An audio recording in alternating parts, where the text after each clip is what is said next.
मानहियो जान से छोड़बो नहीं आसान से मरलो पछीन के ले अइबो भगवान से।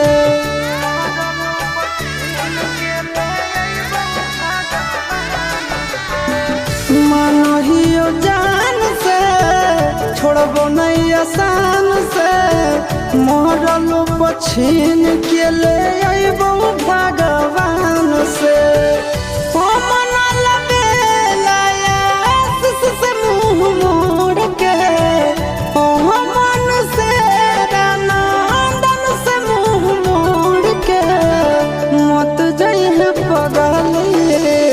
पगला के छोड़ के मत जाइए